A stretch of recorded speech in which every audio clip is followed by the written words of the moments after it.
Isaac Aronoff again. Hey. The deal is, my Bar Mitzvah is in, guess how much? 2 months. The chills are coming to me. I'm getting all goosebumps on me. I'm so excited. Oh my God.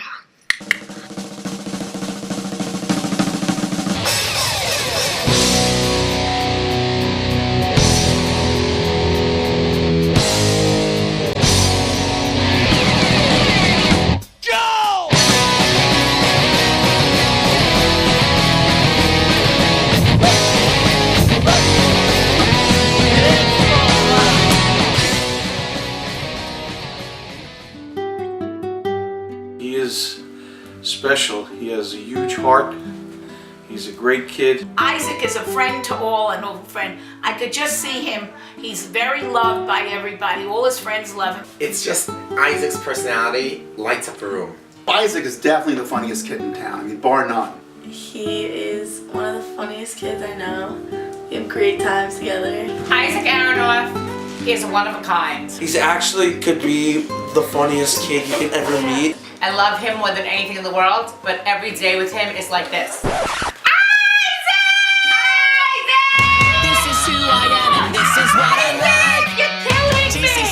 Mom! Get me a soda!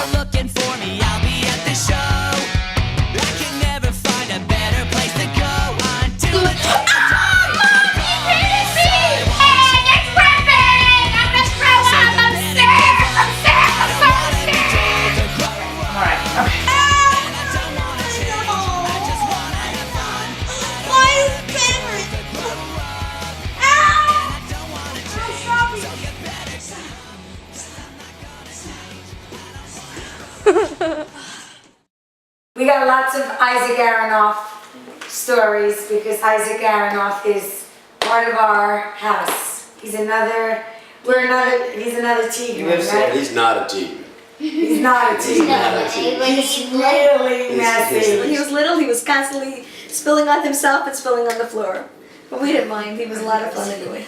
He took a bottle of grape juice and poured it into a cup, and it was like overflowing. My mom's like, and he tried to go upstairs with it. And my mom's like, don't go upstairs, don't go upstairs. He's like, please, please. And it's like overflowing, shaking in his hand. She's like, please don't go upstairs. And he goes, please, I won't even drink it. So it was just like such a funny moment, such an Isaac Aronoff moment. Isaac was having a sandwich and he asked Leo, can you please pass the jelly? And Leo goes, and there's a spoon inside to take it. So Isaac, wisely pours out the jelly, the entire thing, not using the spoon at all. That must be how they do it at the Aronoff house. Everyone must have their own jar of jelly. We always have Passover Seder with them the last couple of years, and there's always a fight. No one wants to sit next to Isaac. Isaac's always the messiest. He's always going to spill. So normally by the first question, one of the cups of wine. We go to Starbucks. Isaac gets an iced coffee and we go to Sims from there. Once we're at Sims, Isaac gets a drink, accidentally spills, as he always does, on the suit.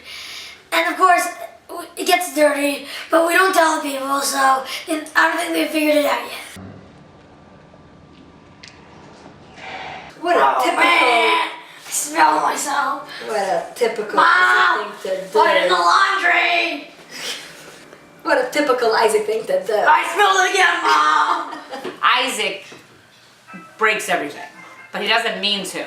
And then he'd say, is this expensive? But he just will go over and he'll be like, oh, this is really nice. I'm sorry. And once he took a shower and he pulled the whole shower nozzle over, and it took us weeks to figure out how to put the shower nozzle back. Isaac just broke the TV for a second. Isaac is very meticulous about what he wears and what he looks like and everything. So I happened to take him to the mall before camp because he had to get shoes and he had to get shorts, whatever. And we went to Garden State Plaza. And I'm sure you guys have been to Garden State Plaza. You know how many stores there are at Garden State Plaza. Well, literally, I think we were in every single store in Garden State Plaza. So Isaac would go through every single store, like meticulously going through and through and through. And I'm like screaming, come on Isaac, we gotta go. We went everywhere. So The only thing he ended up buying was like 6 pairs of sneakers. I'ma make you sound right.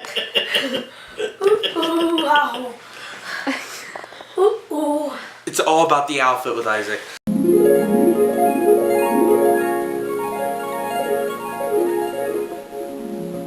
So like, he always has to match the pants to the shirt, to the hat, to everything. He has literally every single color jersey you can ask for. He was on Miami baseball team. They're green and orange, the colors. One green sock, one orange sock, the hat, the jersey, the pants, and the shoes with the green. I make one orange sock and one green sock.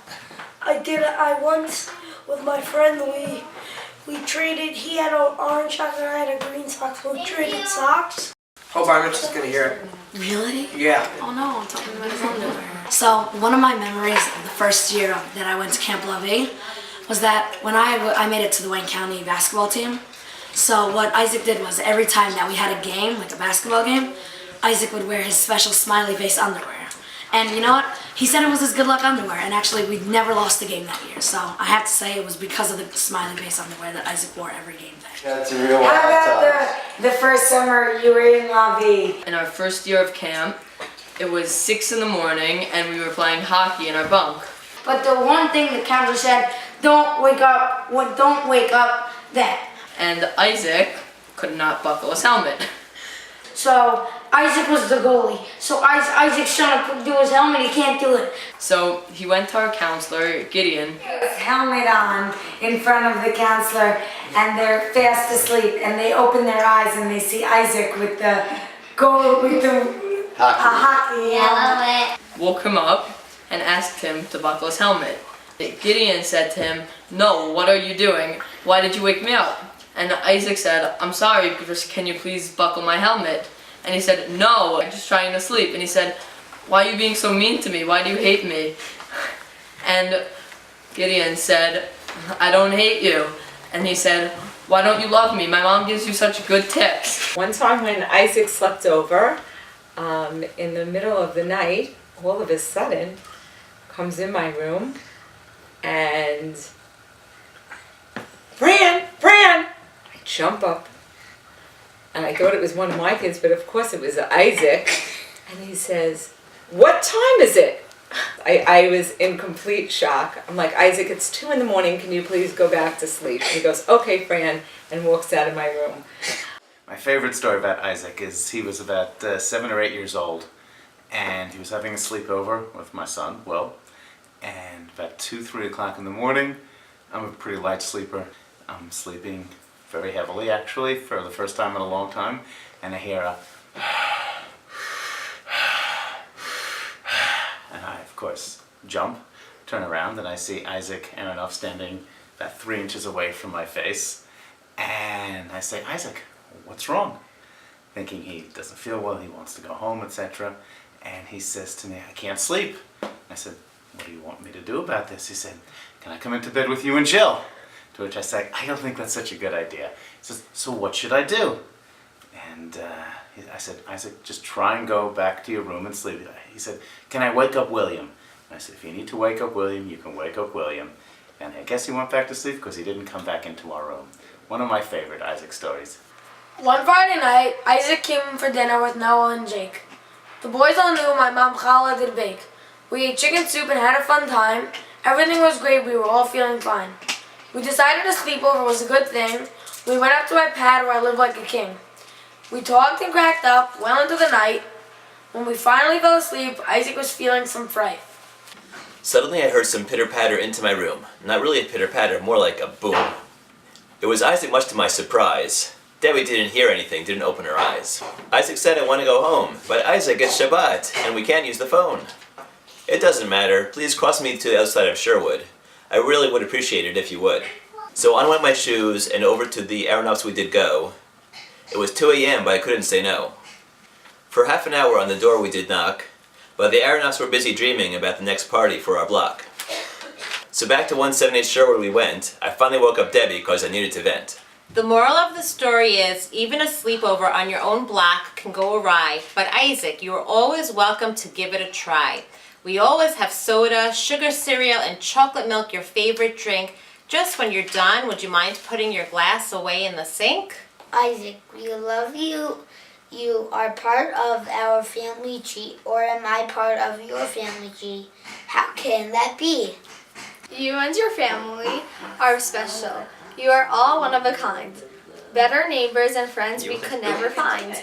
Mazel tov on this special time, and you'll all be happy to know that's the end of our rhyme. Okay. Birthday, dear. Blow a kiss.